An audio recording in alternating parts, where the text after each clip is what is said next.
नमस्कार, DD news देख रहे हैं आप और आपके साथ मैं हूं शहला निगार। बुलेटिन की शुरुआत करें, लेकिन उससे पहले आइए एक नजर डालेंगे सुर्खियों पर।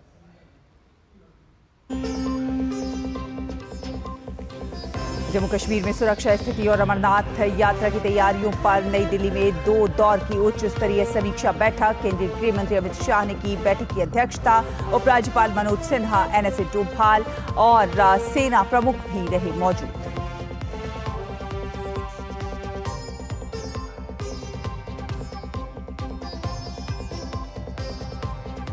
दिल्ली में गहराया जल संकट। पानी की किल्लत को लेकर भाजपा का 14 जगह पर विरोध प्रदर्शन जारी। दिल्ली भाजपा इकाई ने किया कई इलाकों में मटका फोड़ प्रदर्शन। भाजपा सांसदों और विधायकों का आप सरकार के खिलाफ हल्ला बोल।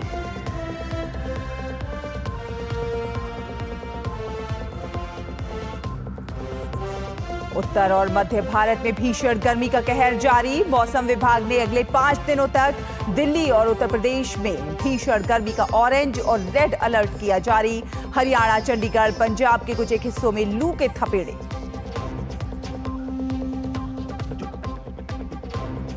सिक्किम में भारी बारिश के कारण हुए भूस्खलन से कई इलाकों से टूटा संपर्क। 1000 से ज्यादा पर्यटकों के फंसे होने की आशंका। सीमा सड़क संगठन संपर्क बहाल करने के काम में जुटी।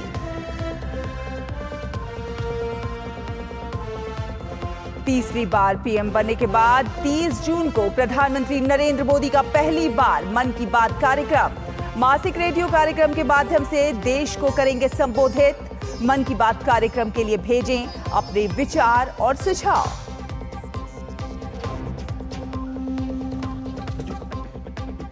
उपराष्ट्रपति जगदीप धनखड़ आज संसद भवन परिसर में प्रेरणा स्थल का करेंगे लोकार्पण। एक जगह रखी जाएंगी सभी महापुरुषों की प्रतिमाएं। गंगा दशहरा पर उमड़ा जन सैलाब। श्रद्धालुओं ने गंगा नदी में लगाई आस्था की डुबकी। प्रयागराज से हरिद्वार तक घाटों पर लोग कर रहे हैं स्नान पूजन।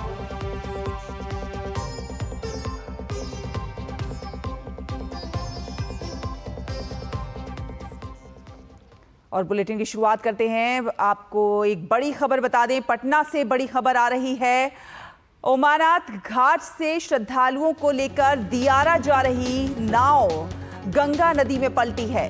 नाव पर 17 लोग सवार थे, जिसमें से 6 व्यक्ति लापता हैं। 11 सुरक्षित हैं। तलाशी अभियान जारी है। एसडीआरएफ की टीम रवाना हो गई है। तो बड़ी खबर, इस नाव पर 17 लोग सवार थे।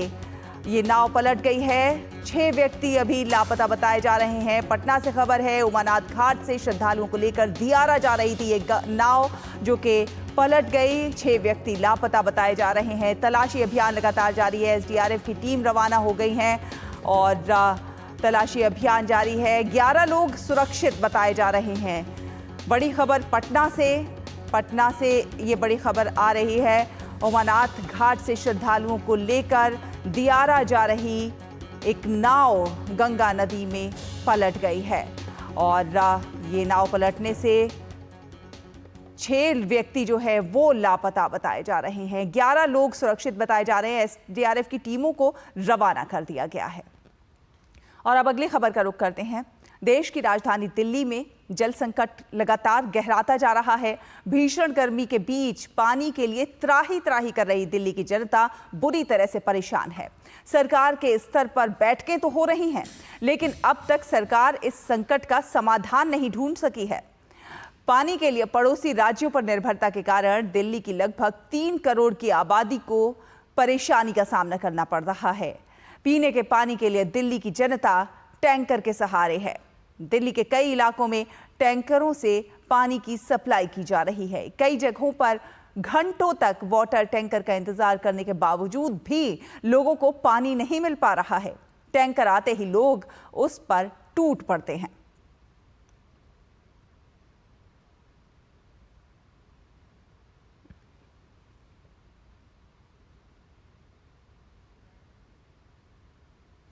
तो दिल्ली में जल संकट के जो आंकड़े हैं, अगर उस पर एक नज़र डाली जाए तो जिसमें दिल्ली में पानी की ज़रूरत की कितनी ज़रूरत है और वहाँ पर उसे रोज़ाना कितना पानी मिलता है, अगर आंकड़ों पर हम नज़र डालें तो दिल्ली में जल संकट गहरा रहा है। दिल्ली में इस समय रोज़ाना 50 मिलियन गैलन पानी की शॉर्टेज हो रही है।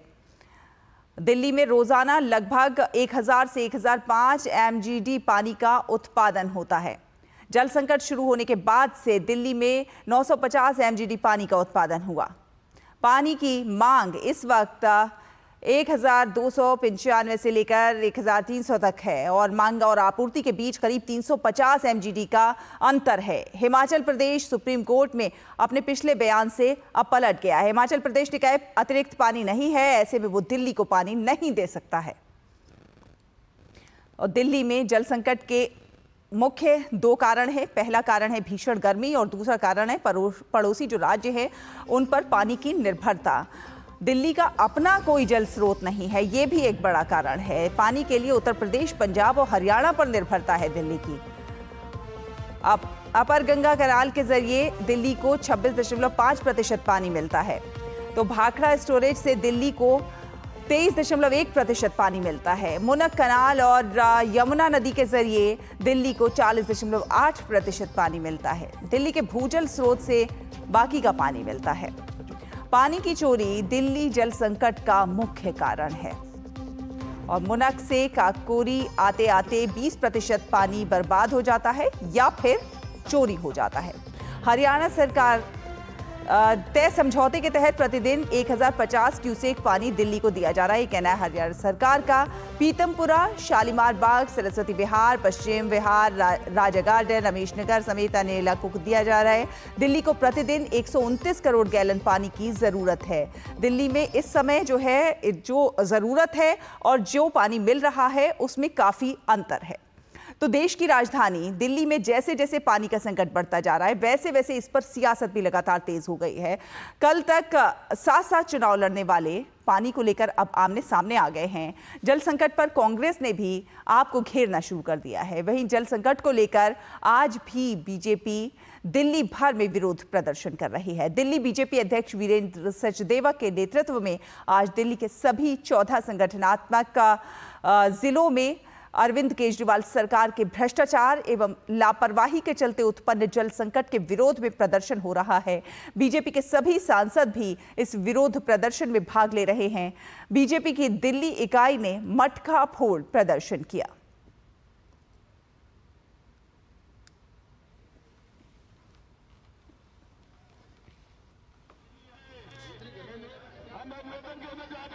तो दिल्ली जल संकट पर भाजपा का लगातार विरोध प्रदर्शन जारी है। भीषण गर्मी और उसमें दिल्ली को जल संकट का सामना करना पड़ रहा है। दिल्ली प्रदेश अध्यक्ष वीरेंद्र सचदेवा से खास बातचीत की है डीडी न्यूज के संवाददाता डॉक्टर सुयश शर्मा ने। तो जल संकट को लेकर भाजपा का प्रदर्शन लगातार जारी है। आप देख रहे हैं ये मटका फोड़ जो प्रदर्शन किया है दिल्ली भाजपा ने और इसके जरिए दिखाने अपना विरोध दर्शाने की कोशिश की है जिस तरह से जल संकट से जूझ रही है दिल्ली। तो आइए क्या आपको सुनाते हैं कि क्या कुछ कह रहे हैं दिल्ली प्रदेश अध्यक्ष वीरेंद्र सचदेवा। हमारे साथ दिल्ली बीजेपी प्रदेश अध्यक्ष वीरेंद्र सचदेवा भी मौजूद हैं। एपी पर हमला कर रहे हैं केजरीवाल पार्टी।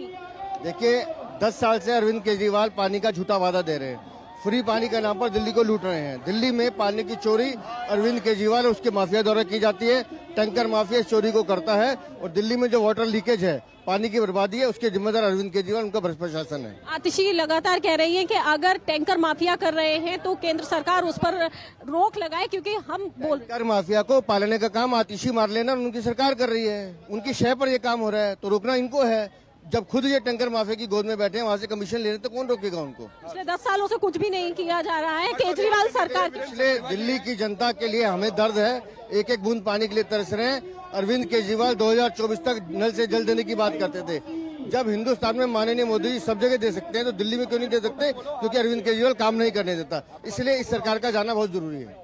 अब अगला कदम बीजेपी का क्या रहेगा? देखिए, हमारा काम है दिल्ली की जनता की आवाज बनकर दिल्ली की जनता को जागरूक करना, वो हम कर रहे हैं। बहुत बहुत धन्यवाद दिल्ली के लिए। तो हमारे साथ वीरेंद्र सचदेवा मौजूद थे, जिनका कहना है कि लगातार केजरीवाल सरकार झूठे वादे कर रही है और हमारा एक ही काम है कि हम दिल्ली की जनता की आवाज बने और दिल्ली की जनता की पुकार पूरे देश के सामने लेकर के आए कि केजरीवाल सरकार का जो चेहरा है, असली चेहरा, वो पूरे देश के सामने लेकर के आए। कैमरा पर्सन सुमित दीवान के साथ मैं डॉक्टर सुयश शर्मा, DD न्यूज दिल्ली।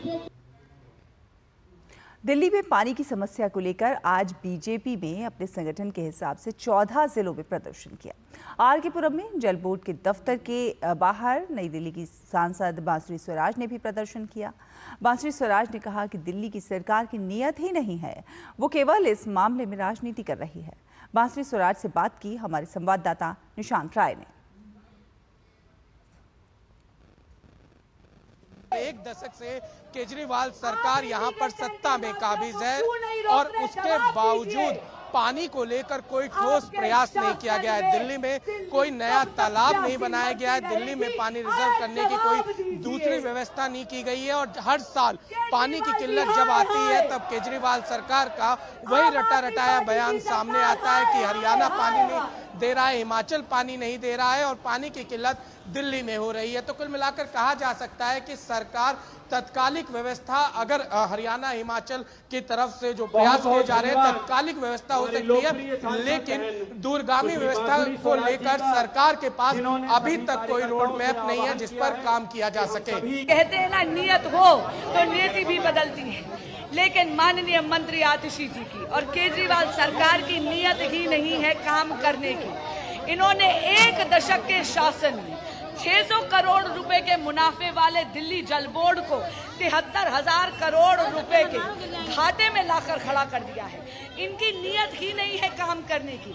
मार्च में ही IMD ने बोल दिया था कि भीषण गर्मी होने वाली है दिल्ली में, लेकिन इन्होंने कुछ नहीं करा।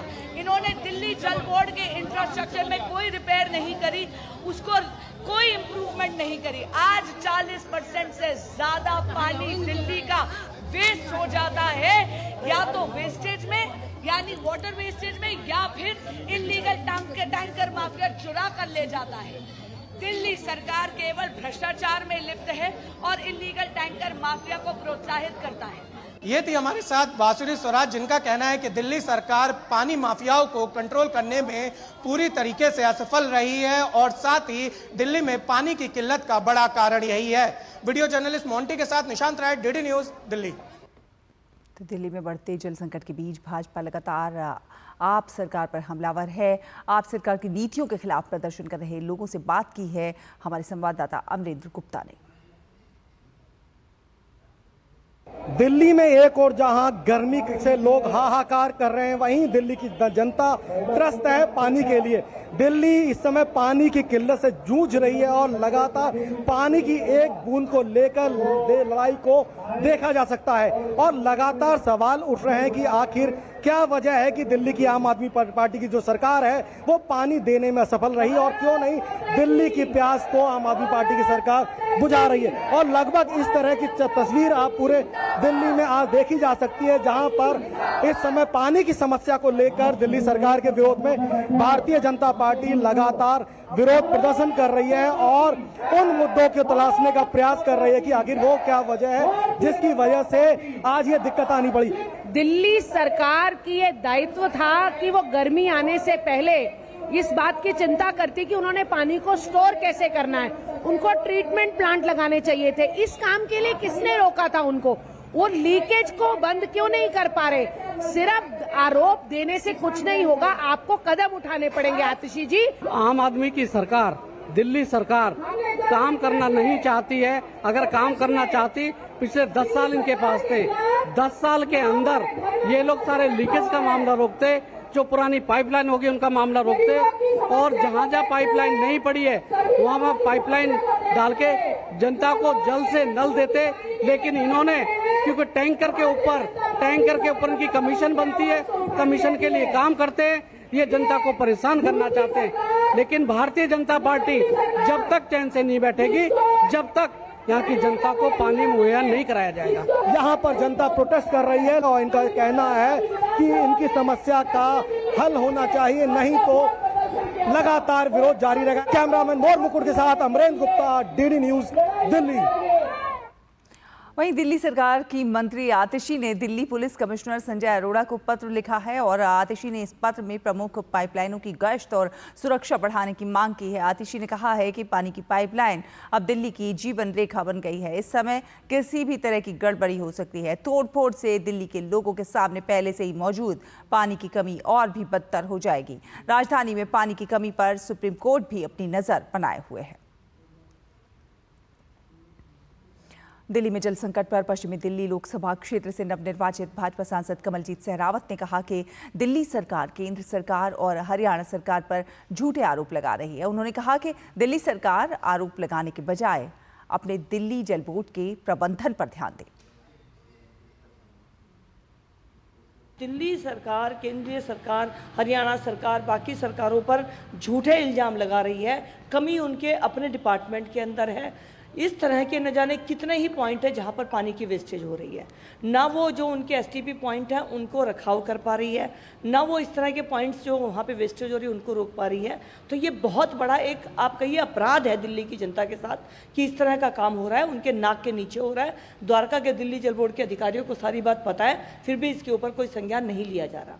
इस पानी से लोग यहाँ पर गाड़ियाँ धोते हैं, पानी यहाँ पर वेस्ट होता है और सारा यहाँ पर सीवर के पानी में मिलता है। तो हमारा आज आपके माध्यम से कहना है कि बार बार हम इस बात को उठा रहे हैं कि दिल्ली सरकार झूठे इल्जाम लगाने की बजाय अपने दिल्ली जल बोर्ड की मैनेजमेंट पर ध्यान दे तो दिल्ली की जनता की प्यास बुझ सकती है, दिल्ली की जनता की पानी की जरूरत पूरी हो सकती है। खबरें अभी और भी हैं, लेकिन फिलहाल वक्त एक छोटे से ब्रेक का हुआ है। जल्द हाजिर होंगे, देखते रहिए टीटी न्यूज़। जीरा से प्यास बुझाएं, डाइजेशन के लिए मस्त, शरीर में नमक पानी का बैलेंस बनाए।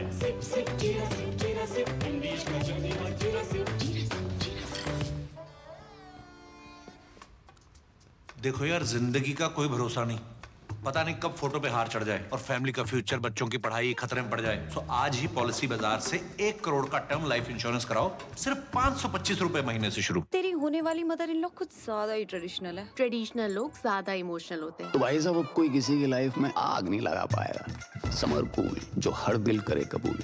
डॉक्टर ऑर्थो ऑयल के रेगुलर मसाज से जॉइंट हेल्थी रहते हैं और अगर प्रॉब्लम बहुत पुरानी है तो डॉक्टर ऑर्थो कैप्सूल्स साथ लेना ना भूलें। अब दर्द भी घुटने टेकेगा। अच्छी चीजों में समय लगता है, खूबसूरती निखारने में वक्त लगता है। ब्यूटीफुल डिजाइन्स टेक टाइम, लेकिन KYC अपडेट मिनटों में। KYC अपडेट अब आप घर बैठे बैठे भी कर सकते हैं। Registered email, registered mobile number, online banking से, आधार OTP बेस्ड eKYC से या फिर वीडियो KYC से। यहाँ तक कि अकाउंट भी घर बैठे बैठे खोला जा सकता है। RBI कहता है, इन्हीं से सुनिए, जानकार बनिए, सतर्क रहिए। ब्रेक के बाद स्वागत है आपका। आप देख रहे हैं टीटी न्यूज़। आपको बता दें कि भारत के उत्तर और मध्य भाग के कई हिस्सों में भीषण गर्मी का प्रकोप जारी है और 19 जून तक ऐसी ही स्थिति बने रहने की संभावना है। मौसम विभाग ने अगले 5 दिनों तक दिल्ली और उत्तर प्रदेश में भीषण गर्मी का ऑरेंज और रेड अलर्ट जारी किया है। दिल्ली, उत्तर प्रदेश, मध्य प्रदेश, बिहार, हरियाणा और चंडीगढ़ के कुछ हिस्सों में 44 से 46 डिग्री सेल्सियस के बीच तापमान दर्ज किया जा रहा है। तो उत्तर प्रदेश के प्रयागराज में न्यूनतम तापमान ने पिछले 127 साल का रिकॉर्ड तोड़ दिया है। भीषण गर्मी के मद्देनजर उत्तर प्रदेश में कक्षा 1 से 8 तक के स्कूलों में छुट्टियां 24 जून तक के लिए बढ़ा दी गई हैं। मौसम विभाग ने मेघालय में इस महीने की 19 तारीख तक तथा असम में 17 से 19 तारीख के बीच भारी वर्षा की संभावना व्यक्त की है।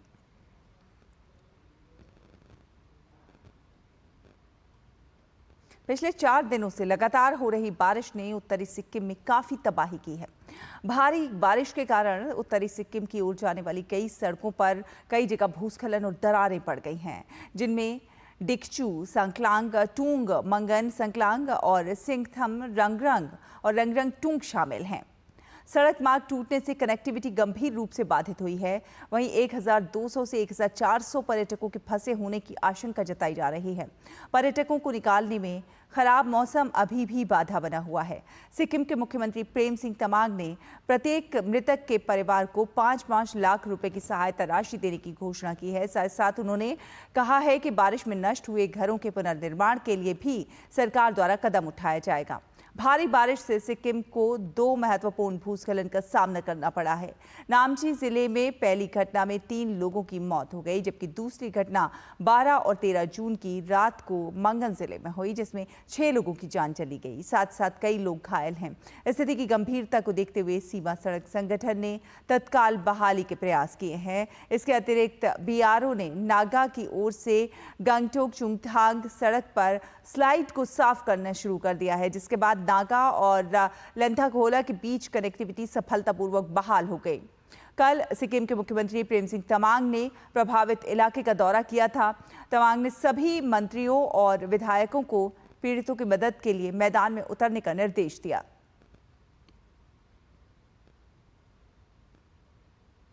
और जम्मू कश्मीर में सुरक्षा स्थिति और श्री अमरनाथ जी यात्रा को लेकर दिल्ली में महत्वपूर्ण बैठक हो रही है। बैठक में श्री अमरनाथ जी यात्रा की तैयारियों की समीक्षा की जा रही है। केंद्रीय गृह मंत्री अमित शाह बैठक की अध्यक्षता कर रहे हैं। बैठक में जम्मू कश्मीर के उप राज्यपाल मनोज सिन्हा, राष्ट्रीय सुरक्षा सलाहकार अजीत डोभाल, सेना और स्थानीय पुलिस के अधिकारी भी शामिल हैं। ये बैठक 2 दौर में चलेगी। सुबह 11 बजे शुरू हुई पहली दौर की बैठक में जम्मू कश्मीर की सुरक्षा और आतंक निरोधी operation, counter intelligence, terror funding को रोकना, आरओसी पर घुसपैठ पर रोक समेत कई मुद्दों पर चर्चा हो रही है। वहीं दूसरी दौर की बैठक दोपहर 2 बजे शुरू होगी। इस बैठक में 29 जून से लेकर 19 अगस्त तक चलने वाली श्री अमरनाथ जी यात्रा के दोनों मार्ग बालटाल और पहलगाम की सुरक्षा सुनिश्चित करना, यात्रियों की सुविधा और अन्य कार्यों पर मंथन होगा। केंद्रीय शिक्षा मंत्री धर्मेंद्र प्रधान ने नीट यूजी मामले में सामने आई गड़बड़ियों को लेकर सख्ती दिखाई है। धर्मेंद्र प्रधान ने कहा है कि इस मामले को सरकार ने गंभीरता के साथ लिया है।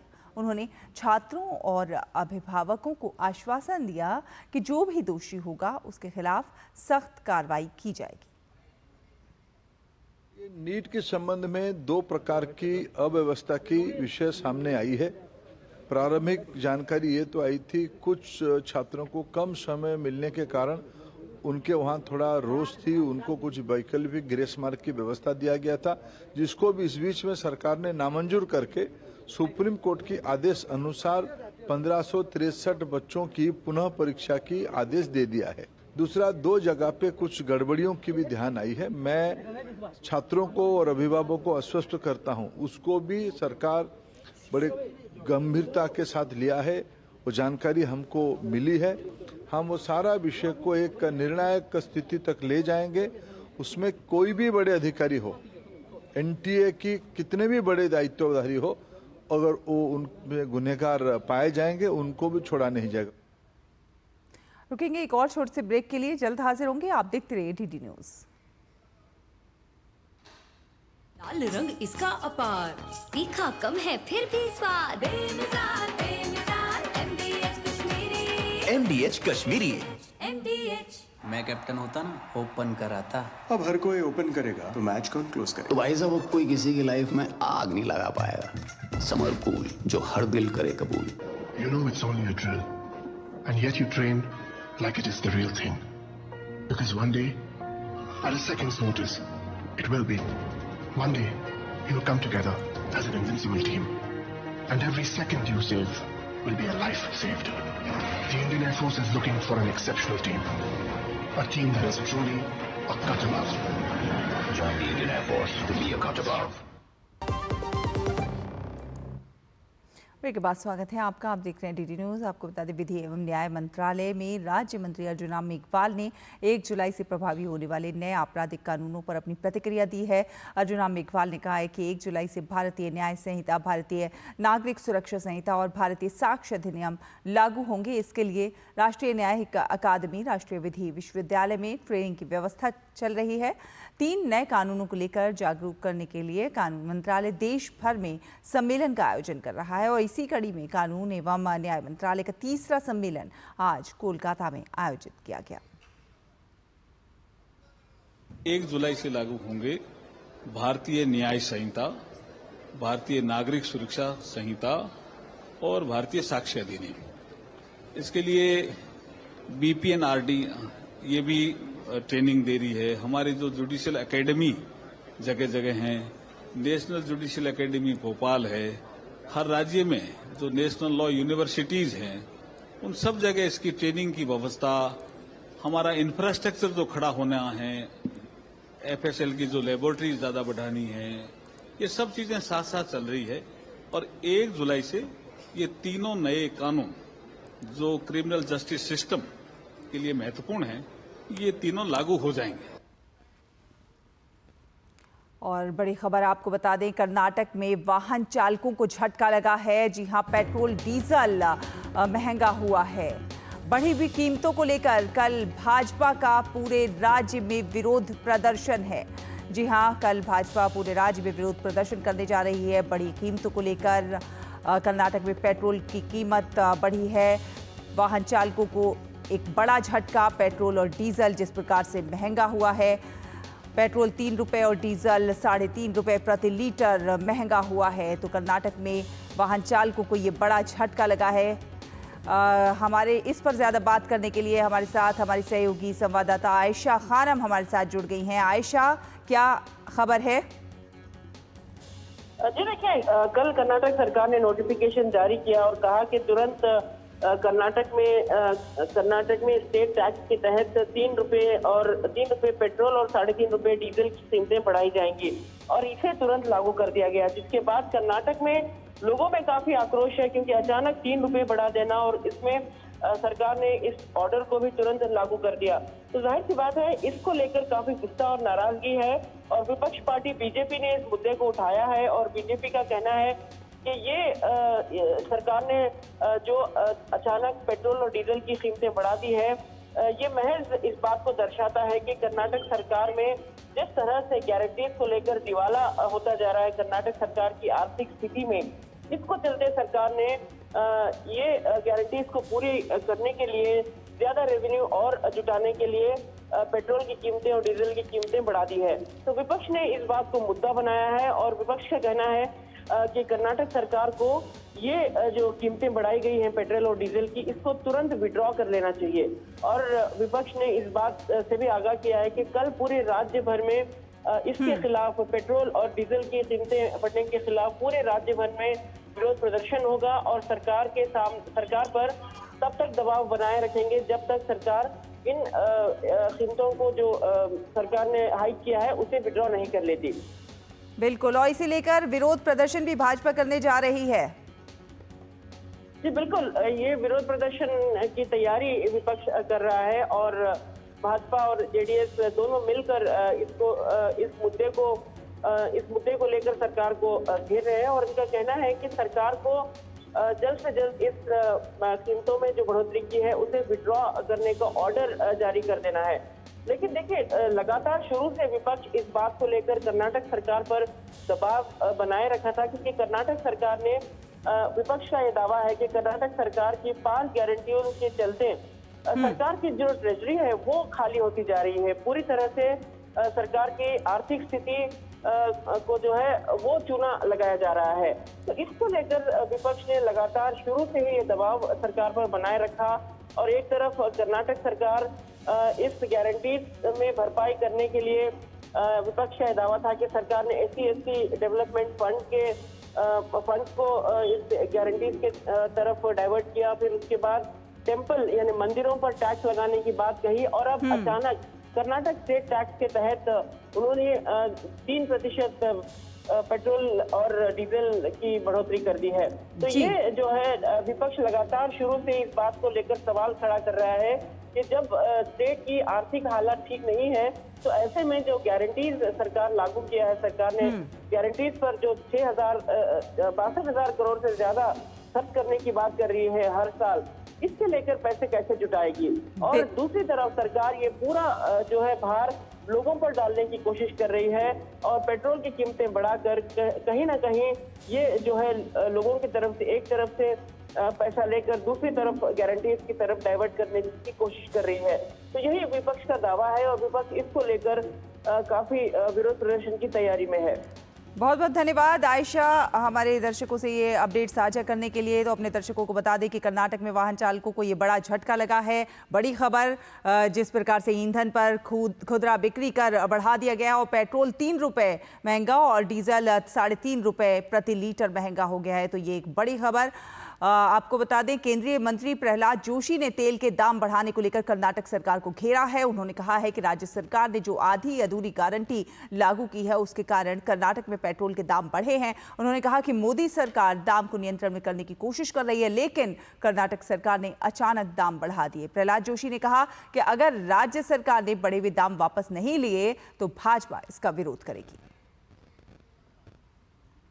कर्नाटक सरकार ने बिना सोच, बिना प्लानिंग आधा अधूरा गारंटी जो लागू किया है, उसके कारण देश में सबसे ज़्यादा पेट्रोल और पेट्रोलियम प्रोडक्ट, पेट्रोल डीजल का दाम कर्नाटक में ज़्यादा हुआ है। मोदी सरकार संवेदनशील के साथ ये प्राइस कंट्रोल में रखने के लिए बहुत ही कोशिश कर रहा है, लेकिन कर्नाटक सरकार ये दाम अचानक दोबारा बढ़ा दिया है।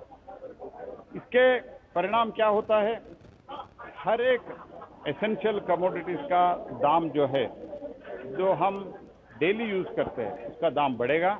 मैं इसका खंडन करता हूं, तुरंत इसको रोल बैक करना चाहिए और ये नहीं करते तो भारतीय जनता पार्टी अंत तक इसमें हम लड़ेंगे। भाजपा प्रवक्ता शहजाद पूनावाला ने कहा कि कांग्रेस देश भर में महंगाई का ढिंढोरा पीटती है, लेकिन जिन राज्यों में उनकी सरकार है वहां पर जनता पर बोझ डाला जा रहा है।